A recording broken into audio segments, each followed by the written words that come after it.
The Manor, Hemmingford Gray, Huntingdon, 28th of January 1986. Dear Imogen, thank you for your long letter full of enthusiasm. Of course I would show you round if you come to Hemmingford. Needless to say, like everyone else here, I know the Ashmores.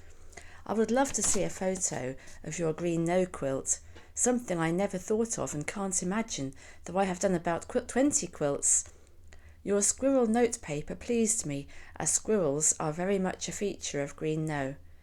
If you come, please telephone to make an appointment. Yours sincerely, Lucy M. Boston.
Hello and a very warm welcome to the old shop. As you can see, I'm in the sitting room. I've got the stove alight. It was quite warm today really, but got very well, it was very drizzly, and it got a little bit chilly. It's dark now, it's about 5 o'clock I think, so it seemed like a good time to light the fire, and I've actually got some baking to do in the kitchen, which is just next door here. I've put little bits and pieces together for this video. Just some bits of, as usual, some bits of what's been happening the last few days around and about the old shop. And I've also I ventured into the front garden.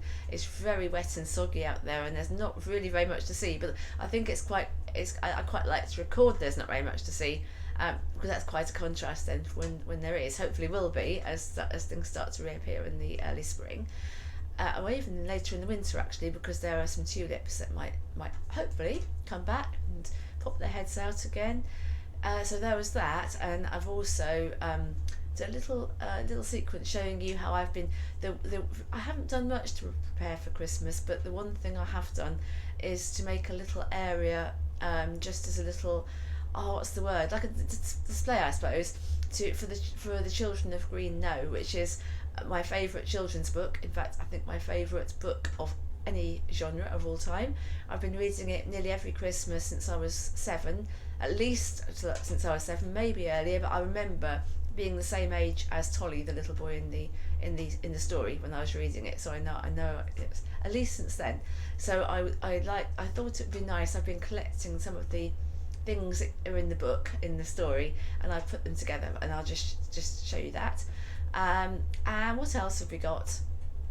That's mostly what it is really. I'm also just showing you something in the kitchen that's come out of actually a conversation I had with somebody who watched the YouTube video, or one of the YouTube videos recently, and that kind of sparked my memory and got me to get something out from the past, so I'll show you that as well. So I hope you'll enjoy this little mishmash of bits and pieces as we approach the midwinter solstice. At the moment, as I said before, I'm still not really feeling it. There's a big Christmas tree outside waiting to come in at some point when I can manage to muster the strength to lift it. So I think that's really all I wanted to say for now. I just thought, as the fire was blazing nicely, I would just pop in here for a moment and say hello to you. I'm going off back out there in a moment to get on, but yeah, I thought you'd like to see it. Well, it's good, it's going so nicely, and it's a nice excuse for me to actually feel the warmth of the fire on my back for a little while, which is, I think, one of the nicest kinds of warmth, the warmth of a wood fire. So just really remains to say, hope you'll enjoy the video, and to wish you a very happy pre-midwinter solstice few days.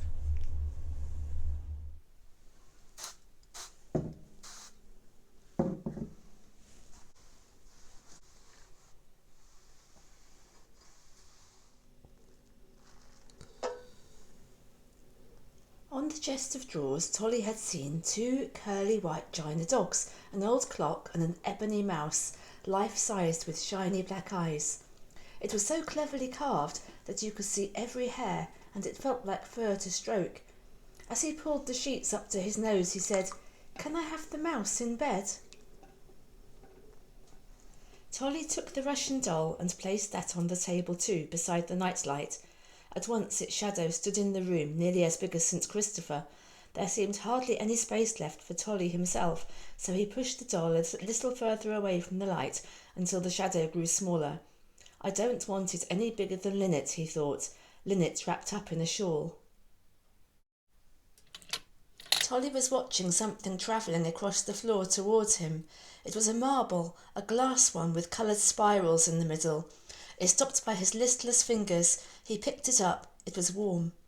He glanced round the room but saw nothing, except that the dust, of which the old box and its contents were full, was hanging in the air as if newly disturbed. Then, under his eyes, the dominoes began of their own accord to stand themselves on end one by one, till they made a long regular curving line, each one an inch behind the other. When they were all standing, an unseen finger pushed the last one, which fell over and knocked down the one in front of it. With a soft purr, which startled the inquisitive chaffinch up into the air, each domino, in turn, fell forward, till all were lying flat on their white faces, showing a long ribbon of black backs. Tolly laughed loudly and suddenly. Mrs. Oldknow looked round. "Ah," she said, smiling, "their grandmother taught them that game. Wouldn't she be surprised when she saw it happen all by itself? That's Alexander. Linnet never could do it right."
Having just put my washing out, there's now, and it was sort of sunny-ish, well, sort of, there's now a fine drizzle in the air. So although I did think we might go and have a walk down the lane, I'm now thinking, no, let's just have a quick look very much closer to home in the front garden, which is very, very soggy. There's been a lot of water around, whether in the form of mist or, you know, that kind of mizzly drizzle, and also we've had rain as well at times. And there's nothing been done in terms of work, but I thought it might be interesting just to see what happens in the garden when it all dies back, before you actually do anything like really tidying it up, if that's what you're going to do, or tying things up even. So let's have a look. I haven't really been out here very much myself, so it's all new to me as well. So although I have looked out of the window and seen how wet it all is, and the ground is really saturated. It tends to get very, very dry in here in the summer because this holly hedge, which is lower than it has been cut back. A lot of work there, lots of help with that, and it's looking a lot, well, it's letting a lot more light in, shall we say. So it's definitely a bit more open.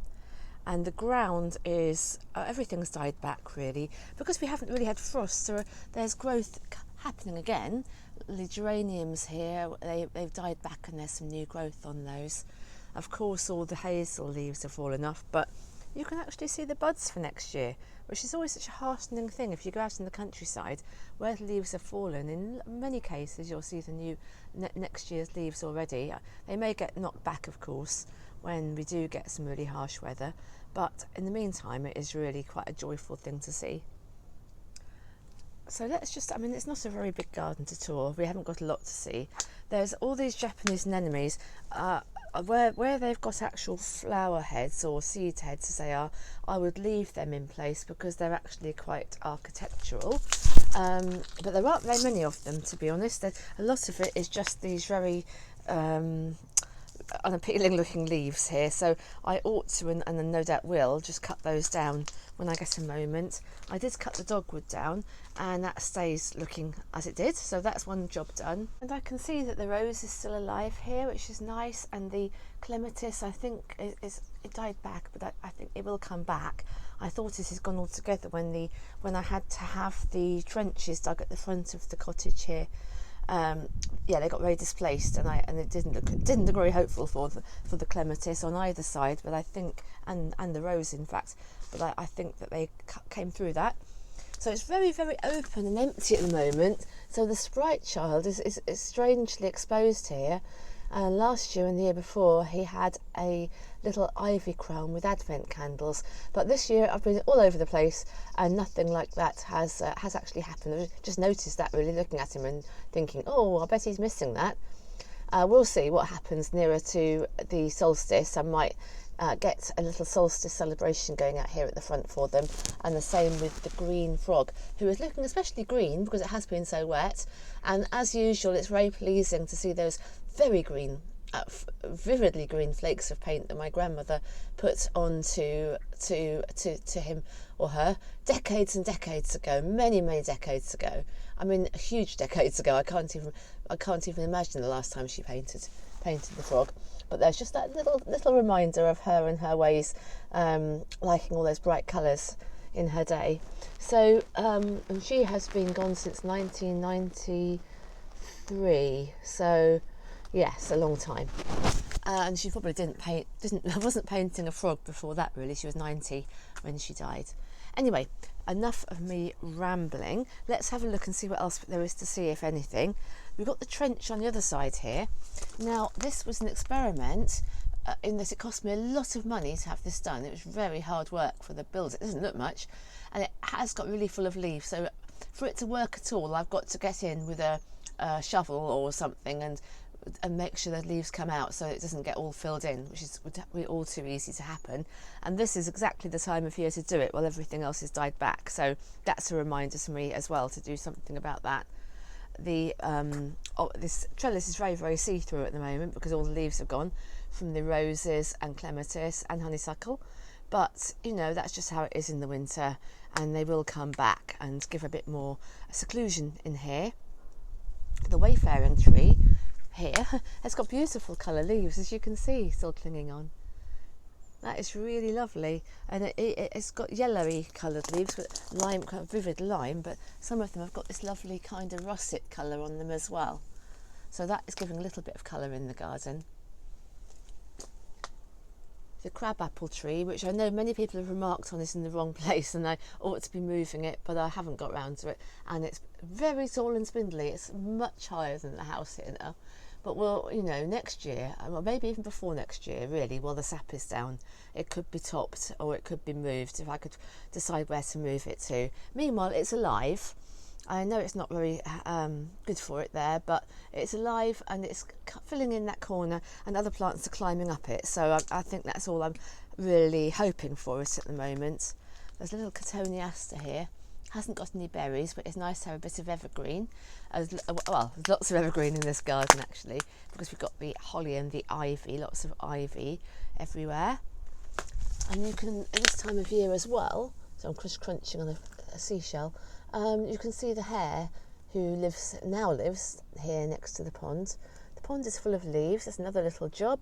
Well, it happens all the time because obviously it's all overhung with leaves, but I need to keep on top of getting the leaves out of this, or else it will just go, it'll make it all stagnant basically as they rot, which I don't want. So I can see it's a nice easy job to come out here and do, and possibly I'll do that today, or if not, I'll remember to do it at some point when it's a little bit warmer, because it's gone a bit chilly now that it's gone drizzly. So there's not much else to show you really. We've got the hazel. For some reason the one at this side of the garden hasn't lost all its leaves yet like the other one, and they're a lovely colour. I do love the last remnants of leaf. I always call it November, the November leaves, although it's now December, but it's that kind of look when there's just a really few leaves here and there on the branches. They're like fairy flags or bunting, and it's just a moment I love every year. You can see still, even though there are some leaves left, you can see the buds. I don't know if you can actually. Will it focus? Yeah, you probably can just see there are buds there of fresh green leaves. They've been quite happy, these hazels. There are two of them. Again, probably not the right place for them, but they're not unhappy. And they give a bit of structure in the garden as well. And they're not evergreen, so it's quite nice actually to have some variety there as well. I've got some hellebores. I probably should cut the leaves back on those a bit, some of them perhaps, to give them a bit of space. They're beautiful flowers that will come in the early spring, late winter or early spring, and there's 2 or 3 of them there. In fact, one of them is the only plant which is still in the front garden that was here when I came and didn't get trashed by the builders when they completely it wasn't much in the front garden anyway, but it had a little lawn and it had like flower beds around, and it just got completely, had huge amounts of rotting wood chucked onto it and glass broken on it and trampled feet and mud. So yeah, I did start afresh, and I was glad to start afresh actually. I've found some favourite plants that were going to be good for wildlife, and that's how I worked out the planting for it. It hasn't necessarily stuck to that entirely over the time, but that's how it started, and I think you've got to start somewhere. So I'm glad to have done. I'm glad that I did start with this idea of having I had a limited variety of plants, but they were ones that had some wildlife value, all of them. They either had seed heads that were good for insects to shelter in over the winter, or they had some other benefit, wildlife food benefit, but particularly over the winter really, because that's a time when a lot of wildlife struggles. And talking of which, there's the bird bath there, which again I've got to clear leaves out of. It's a bit of a never-ending process here, and it hasn't frozen very much at all this year yet, but I don't want to speak too soon, because I dare say it will at some point. And I think that's it. Very wet paving slabs. We've got the stones here from Hunstanton Cliffs, which are quite spectacular. The cliff at Hunstanton, if you don't know about it, if you Google it, you'll find out what they're like. They're quite unique, I think. Well, they are unique. Things either are unique or they're not unique. They're red, one layer red and one layer white, which this white has gone a bit green, of course, in the winter. So there's a piece of each of the layers there, forming two of the corners, if you can have corners, of the circle, with the other two, which I'm sure a lot of you probably know if you've been following, but I'll just say in case you haven't been. So we've got the other two are the dragonstone here, which I love, which is a piece of serpentine that came from Kynance Cove in Cornwall many years ago. And the other one here is a square piece of rock, which is this kind of rock tends to fall off in squares, and that came from Shropshire, from the Stiper stones around the area, which is called the Devil's Chair. And also it's supposed to be the place where wild Edric hung out, so that's quite a resonant location as well. So I really like having those 4, you can see if I pan back out, there's 4 special stones there. Even though it's such a tiny garden, it's got these kind of special little elements in it. So I think we'll leave it there, she said, getting caught up on the road. That's it. And this is the winter garden. Perhaps next time we have a look, perhaps some of the tulips will have started poking their heads up, you never know, or perhaps the bird bath will be covered in ice, There'll be little bird footprints dancing around on it. So yeah, it's all a mystery at the moment. We'll just have to wait and see. Oh, before I go in, I just want to show you the Christmas tree. Now, this Christmas tree is a bit over the top. It has to be said. It's got to go into the cottage sitting room and I can't hardly drag it. I moved it a little bit to show you, and honestly, it's so heavy and thick and sturdy. I don't know if I can show you the trunk. It's like a tree trunk. Well, it is a tree trunk, but it's really, really heavy. Our neighbour across the road, across the lane from here, has Christmas trees, and he didn't actually have any outside for me to see, but he told me he could get me one. He'd bring one round, and he did, and he kind of dragged it in, and I thought, okay, okay, it'll be fine. But I've got to take a lot of branches off the bottom here, a lot of branches, but it is a bit of a job, but it is very beautiful, as you can probably see, and being outside is definitely the right place for it to keep it fresh, especially in this mizzly kind of weather, which will keep it all nice and damp and keep the needles fresh. And he brought me a tree last year, maybe the year before, I can't remember now, and they were, anyhow, it was certainly last year, and it was really good, and it kept its needles. And if I have nothing else for Christmas, if nothing else happens here at the old shop, or very little else, what will happen always is there'll always be a Christmas tree, a real Christmas tree. I've never not had a real Christmas tree in my life, actually. My parents always had one. I know it's controversial because it's a living tree. It's just one of those traditions, though, that I feel is such a strong necessity at Christmas time that I'm very respectful of it, and I do really, it just makes Christmas for me. When I was a child, I actually had a little Christmas tree in my bedroom as well, which was cast off from my grandmother, the same grandmother as had the frog. It was an artificial tree, and my parents were very sniffy about artificial trees, but it was all right for me to have this little one in my bedroom, and I so looked forward every year to getting it out of its box. I'll talk about that probably another time because I've rambled on long enough, but it was a real highlight of the year. I've always loved those seasonal moments that only happen once a year, and I wouldn't want them to happen all the year round. Lots of things like that, but the Christmas tree box and opening those branches out, like unfurling these artificial branches and then getting my little box of decorations that was my own, well, that is just one of my best memories ever. Anyway, we'll go in now because I'm getting quite chilly, and I've just got something else to show you as well before we finish this video. I recently had a really nice chat with Dwayne, who found the old shop via Colette at the Cottage and has been watching my videos, and I remembered him really well because he visited Colette, I think, several years ago now, and spent time at the Cottage. I think he was doing some photography and filmmaking, and also doing helping a lot with the tree cutting and management at the time.